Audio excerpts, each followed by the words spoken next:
Tafshir Lamed. And here the Rebbe is going to speak about favorite topic, which is the topic of Amalek. So that's mainly the topic that's going to be spoken about over here. Okay. Kaשר Yrim Moshe Yada V'Gavar Yisrael says that when Moshe raised his hand, when they had the Milchemes Amalek in the Midbar, and the Jewish people were overpowering Amalek, and the opposite happened when he lowered his hand.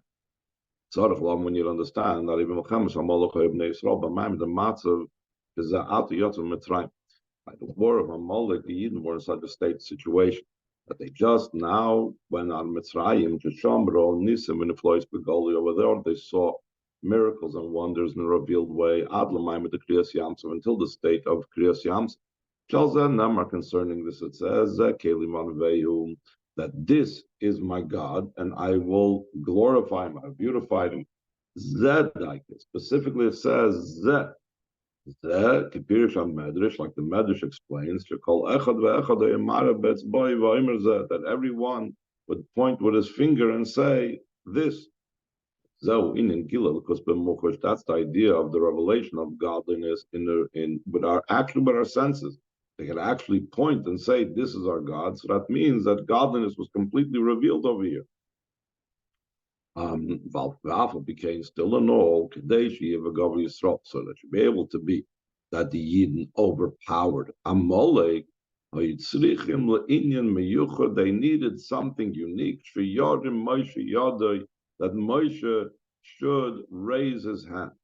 And perhaps the Rebbe doesn't say it specifically, but many miracles happen with Moshe Rabbeinu doing a certain activity. Let's say he raised his hand over the Yamsuf, the Mata he raised over the Yamsuf, it split. He or Aaron had to raise his hand over the water and make it turn into blood, etc., etc. But over here, perhaps what the uniqueness of the Rebbe is referring to is that he had to constantly do so. He had to keep his hands elevated. And like the pasuk says, as soon as he lowered his hands, so then Amalek overpowered, and they had to find support for his hands so they should be able to hold his hands up the whole time. But the other Nisim, we don't find this constant stage where Moshe Rabbeinu, let's say, had to hold his stick, his mata, stretched out over the water and to keep it split. We don't find such a concept. So perhaps this is also inherent in the question that the Rebbe is asking over.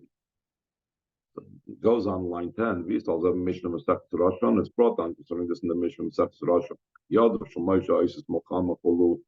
Does then the hands of Moshe make war? It's not the hands, but rather the hands were to draw attention to the Yidden towards Hashem.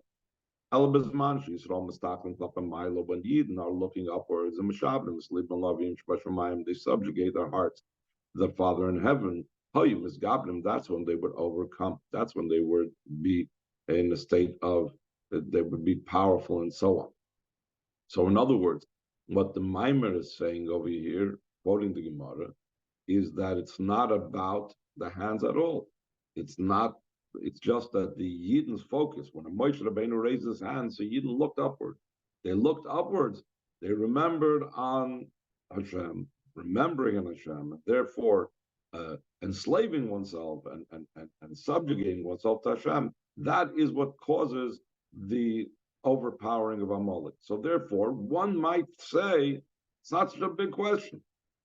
The Moshe Rabbeinu's hands, it wasn't about his hands. It was about getting the Eden to devote their hearts to Hashem. But the Rebbe says this still doesn't explain everything. Also, this needs explanation. Why specifically in the war of Amalek did they need this? And not in the war of conquering Eretz Yisrael. Whatever you want to say, it's not the hands. It's going ahead and focusing on Hashem. So focusing on Hashem was not necessary when they had to conquer Eretz Yisrael. And the Rebbe says it was so much greater the battle that they had to face Eretz Yisrael than when they faced Amalek. Over here, where it says that when Moshe Rabbeinu raised his hands, it was only a war with Amalek, as opposed to the war of conquering Eretz Yisrael. It was with the 7 nations, all those nations and more that enumerated. And not only was it all those nations, but also was with Shloshim V'echad Malachim, it was also 31 kings. Became in the Yarim Moshe Yadai. Still, in all, we don't find over there that Moshe Rabbeinu had to raise his hands. We don't find at least something similar to raising the hand. Any type of extraordinary thing that either Moshe had to do or Yeshua after him had to do. Only by the war of Amalek do we find this idea that Moshe Rabbeinu had to do this unique thing of raising his hand. The Rebbe says in the second paragraph, line 21, we could say, similar to the idea that Moshe Rabbeinu raised his hand, was also in the war of Amalek in the days of Shaul. In the days of King Shaul, that's the first time they fulfilled the mitzvah, the command of eradicating or erasing Amalek. First, there was the war with Amalek. Amalek attacked the Eden. Fine. Amalek attacked the Eden. What's next? So after the attack of Amalek against the Eden, so then Hashem said, make sure to eradicate Amalek. So when was the first time that they had an opportunity to fulfill this mitzvah? It says in the Torah, one of the 613 mitzvahs, to eradicate Amalek. When was the first time that they actually did it? Was the first time they had a king, which was Shaul. After the first war with Amalek, that was in the days of Moshe, but that wasn't yet a command. The mitzvah came about afterwards. So the first time to fulfill that mitzvah was when they had a king, because the mitzvah was Amalek, Mechias Amalek had to do with having a king, and that's when they had the opportunity to do this mitzvah. I should remember, after the Parshas Zachor, like it says in the Haftarah of Parshas Zachor, which is customarily read before the Shabbos, before Purim.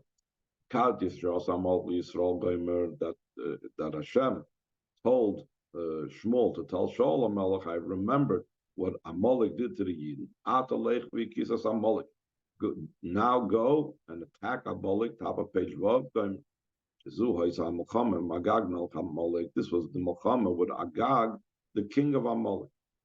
And further, we see a similar type of thing. So too in the days of Purim. That's also another case of doing the attack of Amalek, fulfilling the mitzvah of erasing Amalek. And the Rebbe is going to say that we also find over there, not just by Shaul HaMelech's war against Amalek, but also in Purim, this idea that is similar to Vayarim Moshe Yadi, as we'll soon explain. So in the days of Purim, Kedisa, Mishnah, like brought on the Mishnah, the Purim, Kairim Vayavi Amalek, when it enumerates the Kriyas HaTorah for Purim, what part of, in addition, obviously, Megillah, but what part of Chamish Chumshei Torah do we read on Purim? We read the story in Parshas B'Shalach, how Amalek came and wanted to kill the Eden and wanted to attack the Eden. The reason why we read about Vayavi Amalek on Purim, because Haman, who was called in the Megillah the Agagi, meaning he was from the descendants of Agag, Amalek. He was from the seed, from the descendants of Amalek. So therefore, it's a continuation. What we did in the Ness of Purim is a continuation of what went on in the times of Moshe Rabbeinu. Therefore, we read it on Purim, the story what happened with Amalek in the times of Moshe Rabbeinu. And until and including that, we also have, similar to this idea of what took place with Amalek, we'll also have also to the erasing of Amalek that will be in the times of the king of the generation of the king Mashiach. Pirush Targum, like the Targum explains, the Alapasik Mechamal Avav Amalek Midor says a war to Amalek from generation to generation. What is the meaning of these words from generation to generation? So the Targum Yonis Menazil, I think it is, says that this means that Dvar is the earlier generations, and the time of Moshe Rabbeinu, and also the Koi Gam al Dora the Malka the Mashiach. It's also referring to the generation of the King Mashiach. Because of that, be fulfilled what it says in the pasuk Mocha erase, I will erase. In addition to the command that you will erase as Zecher Amalek, any memory of Amalek. In other words, nowadays, or in the times of Shaul HaMelech and the kings of Yidden, there was a command that Hashem commanded the Yidden to have a mitzvah, Timcha Zecher Amalek. When Mashiach comes, it won't just be the fulfilling the mitzvah that the Yidden have to erase Amalek, but it'll also be the idea that Hashem says, I will erase Amalek. And it says the term Zecher Amalek. Any memory of Amalek. What's it mean? Any memory of Amalek? Shlo Yishoyer Zecher Amalek. No indication and no remnant that will point to Amalek remain. Move Pirish Rashi from Mechilta, like it's brought down Rashi's explanation from the Mechilta. Shelo Yeshem Amalek Nisker Afil Be'ema. That the name Amalek will not even be mentioned on the name of an animal. It's not just that there won't be any people of Amalek left, but even their possessions are supposed to be destroyed. Gamol, a shoyr, let's say a camel or an ox. Loimar to say, that this animal belonged to Amalek. That's why the din is, and Shaul HaMelech was also berated by Shmuel for leaving the animals behind to use it for kabbanis or whatever, because Hashem did not want to have any memory of Amalek whatsoever. Any item that's attributed to Amalek had to be eradicated, including their animals.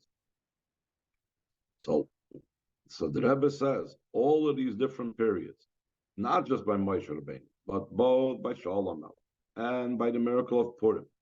And when Mashiach comes, that all these times were part of the mitzvah of eradicating Amalek. Also over there, even by Mashiach's times, there is a concept that is similar to Yorim Moshe Yodai. We haven't yet explained how and what the concept is, how it will be. That we have to learn further in the mind. Base line 15. To be able to understand the explanation of this matter. Why did Daf have to be by the war of Amalek that Moshe raised his hand?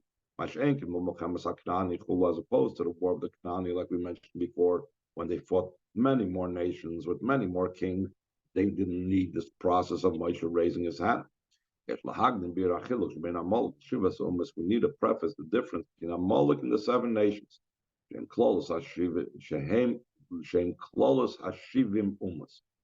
The seven nations that inhabited Eretz Yisrael and that we needed to conquer Eretz Yisrael from, they are representative and they are considered the general nations for the specific 70 nations of that we're talking about, that there's the 70 archetypal nations of the entire world. How do we get from the 7 to 70? So he says, he called Echad Meshiva Sa'umis, because each one of the 7 nations, Kol Me'eser, includes in it 10, so 7 times 10 is 70. So he's going to explain now the difference between Amalek and all the rest of the nation. See what it says in the pasuk, Reishis Goyim Amalek. The beginning of the nations is Amalek. What does that mean? Though there are nations. In the plural, it doesn't say Goy, Goyim. Yesh Lam Reishis. They still have a head, a top, the first one. Who Amalek? That's the level of Amalek. When we use the term Reishis first, that includes in it 2 components. Ha'echad, one thing is through Reishis Lahem, that is the first of them. Avoloi heim atzmam, but not they themselves. Shemuvdulahem. He separated them. He is the first of the nations, but he's not the nation, because or else he wouldn't be called the first of the nations. Vasheni, and the second idea that's expressed when you say Reish is Sha'afal became that despite the fact that he's the first of the nations, yes, he still has an association and a bond with them. That's why it's called the first of the nations. He is the first of theirs. There's a source for them. So we have two sides over here. On the one hand, he's higher than them, but by calling he's the first of them, that means he relates to them, he connects to them in some way, he's a source for them. It's known,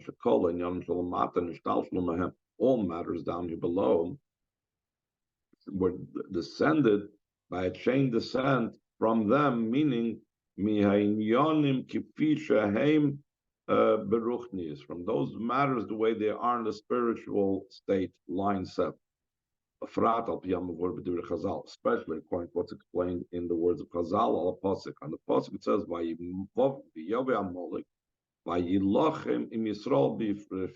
it says that Amalek came and he battled the Yidden and Refidim. So the Chazal explained the word Refidim, they make a play on the word, the name, the geographical location of Refidim, and they say Refidim is from the word Rafa, soft, weakened. The Refidim, Al Shem Sharafa Yudem, the retired. Why is it called Refidim? Because they hands weakened from matters of Torah. Hainu, what does this mean? The association is between Refidim brought the possibility for Amalek to battle. Hainu Indians, the idea that their hands weakened from Torah, Hayanis in Smock, and Levayave Amalek was an enabler for Amalek to come. So close in the middle connected middle. That's the general idea that everything happens measure for measure. In the Vayavi Amalek and the since there's the idea of Amalek in the spiritual sense coming into a Yid. It's like it says the term that there's the foreign God that's within you. From this came about down here below of the Vayave Amalek in the literal sense that Amalek came. Because we have the foreign God within us, we have the Amalek, the inner Amalek within us, which is a result of weakening in matters of Torah. So therefore, Nishtal Shalom Mehen, like the Rebbe said in the previous page, it comes down here in our world that the literal nation of Amalek can attack Hashem. So he says, line 9, so too it's concerning the war with other nations. That in general, it's the 7 nations are presented in the Ummas that they had to conquer the nations, they had to conquer Eretz Yisrael. So this is the reason why there could be, and why is there a war with the other nations, is because of the war that we need to battle within the nations, within ourselves. Them moving for this understood by explaining and having understanding in the matter, the weights in the service of a person, inside the person's nefesh. Then it will be understood also concerning the war of Amalek in the literal sense. And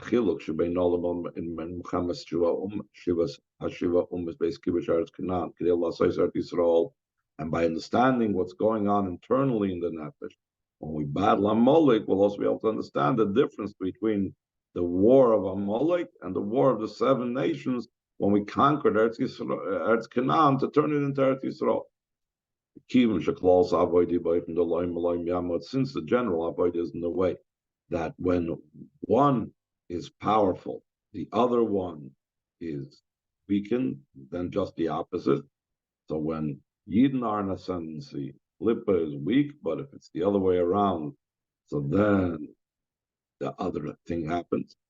So it says this matter, the way it's in the other side, we're trying to drill down what is Amalek within our internal soul and in our internal avodah. So since they are Kedusha and Klipar Zel Umazeh, that they are mirror images of each other. So therefore, to be able to understand Amalek and Klippa, we need to understand what is its counter in Kedusha. Because this, supposing that Hashem made Vahainu, this means that there is the good, there is a similar thing, a corresponding level of Amalek also in the good. The Nefesh HaKadosh in the holy soul, Nefesh HaLakish Pelech Misrael, the holy soul, and the godly soul of every single Yid. Shagam Ba Yeshnam Shnei Inyanim, also in the Nefesh HaLakis. There's both ideas. In the Goyim, there's the nations, like we said, there's the 7 nations. By in the Reish is Goyim, and there's the head and the first of the 7 nations. But instead of it being in the Klippa that we have the nations and the head of the 7 nations, but rather in Kedusha, there's the way it is. Al Shizel, Shafit, Shem, Kedusha. This is rather the way it is in Kedusha, that you have both the head of certain levels, and then you have the actual 7 levels, as we will explain. So we're holding on Ois Gimel, line 24, 3rd page of the downloads. The general idea behind this is Hine Yesh ben Neshama Chaluka Klolis L'Shnei Sugim. In the Neshama, there is a general division to 2 parts. Just like we said, there's the Reishis and there's Goyim in Klippa. So too in the Neshama, there's a general division. Echad, the first one is line 26. Habchinash Nikras Reish of Neshama. The level is called the head of the Neshama. Uba'oimik Yeser, even deeper than just calling it the head. Bechinas Hamakim Sheb Neshama, the transcendent level of the Neshama. Basheni, and the second thing is Bechinas Hapnimi Sheb Neshama, the inner level of the Neshama. That meaning the inner level, that which permeates, instead of it being transcendent and aloof and not internalized, it's the level that's internalized and permeates the person. Well, in general, this is what the Medrash says. Chamisha Shemis Nikra Law, that the Neshama was called by 5 names, Nefesh, Ruach, Neshama, Chaya, Yechida, which is really not just names, but depicting and expressing different levels of the Neshama. The Nefesh, Ruach, Neshama, and Bechinas Pnimis Shema Neshama, the level of Nefesh, Ruach, Neshama are the inner level of the Neshama. The Chaya Yechida, in other words, the internalized level, the level that permeates the person. The Chaya Yechida and Bechinas Mak the Neshama. The Chaya Yechida parts are the transcendent parts of the Neshama. If so, what's the difference in Chaya and Yechida? So he explains. Ella Shechaya, the level of Chaya, line page Ches, Himak Bakorov, that's a transcendent level that is close to the person. Yechida is the distant makif, such a transcending and encompassing level that's very distant from the person. It's likened to, let's say, a garment, which is makif the person, it encompasses the person, but it's close and it's measured by the person, etc. Whereas the level of Yechida is likened to a home. A home is far from the body of the person, and you can't even tell by the home how big the person is, how small the person is. But before we even get into the makif, the transcendent level, first he's going to speak about the pnim. Line 2, we have the nefesh, ruach, and neshama. First we have to explain the 3 levels of nefesh, ruach, and neshama. The after kol mishloshtam, even though each one of these 3 levels, nefesh, ruach, and neshama, includes in it all the others, like we have right away in the beginning of it, Netanya, he talks about in Perek Beis, nefesh, the nefesh of the lowest levels, etc. And there's the ruach sheba nefesh, nefesh sheba ruach, and neshama sheba ruach, and so on. Still in all, there is the concept of each one by itself. So since there's the concept of each one by itself, we need to understand what is nefesh, what is ruach, what is neshama. So he's going to start Hachel Ma'abir the B'chinas Neshama. He's going to begin with explaining the idea of Neshama, what exactly is the level of Neshama, and then he's going to go to the other ones. So Oizdal, line 7. The idea behind this is in the Nefesh HaLakis, the godly soul, the main thing is the level of intellect. As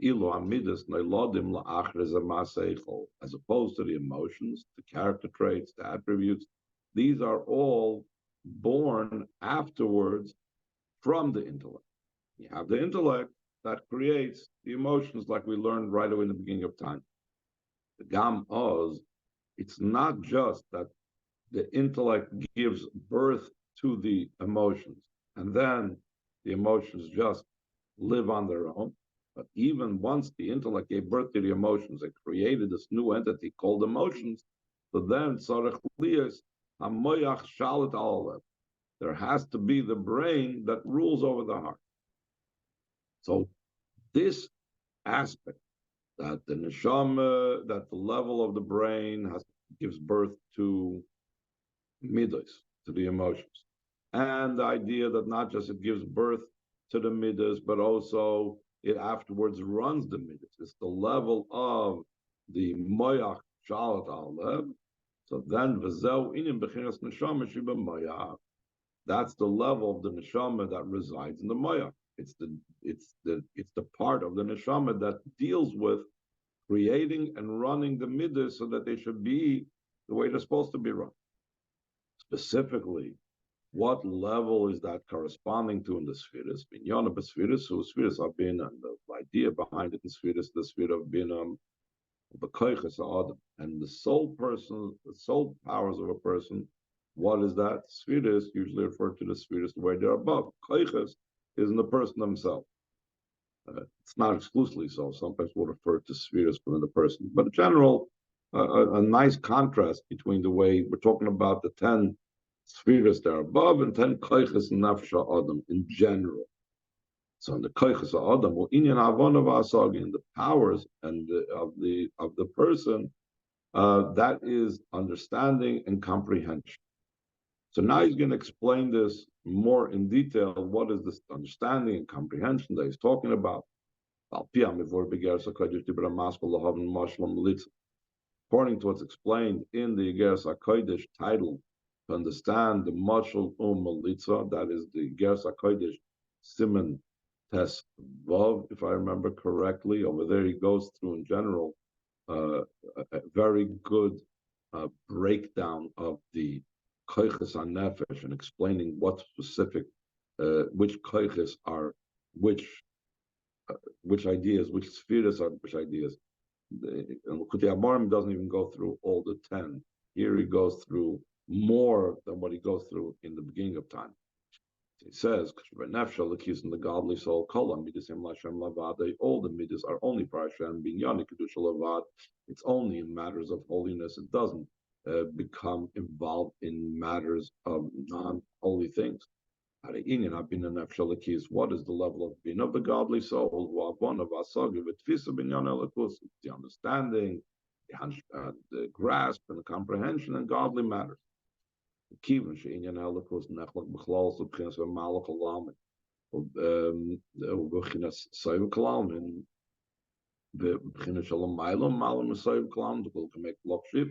Since godliness in general is divided to the levels that fill all the worlds, and the level that encompass the worlds, and the levels beyond Memali and Soiviv, the level that everything before him is considered insignificant, because even Soiviv means it's encompassing and it's still relating to the world. When you need to understand anything, and this is true for any discipline that you're using your mind for, you go from the easier to the more difficult. This means was born in you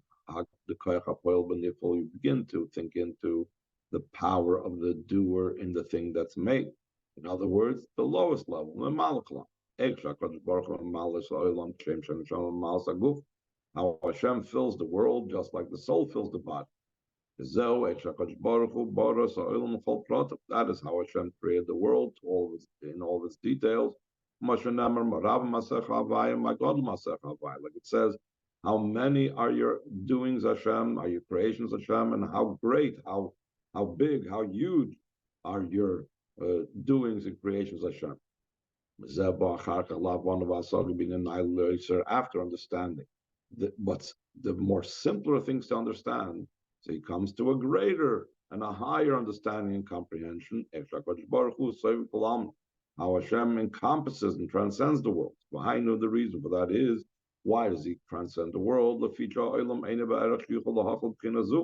Because the world is not of the level to be able to contain the level of Soviv. That's why he encompasses it.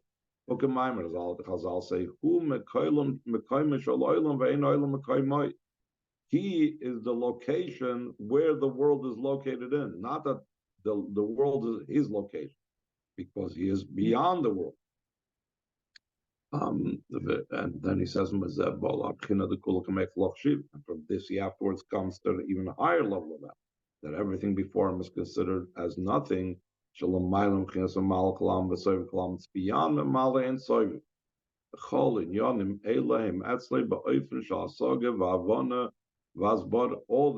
these matters of Memale and Soviv and Kulkamek Lokshiv comes down in a way that he comprehends it and he understands it and it's explained. That's why the Bina is called an explaining face. In other words, that it's something that gives forth understanding and clarity, like someone, and the Maimon will explain that further. But the expression Panim Asbiris is associated with Bina because that's what Bina is about, explaining something and bringing clarity to something.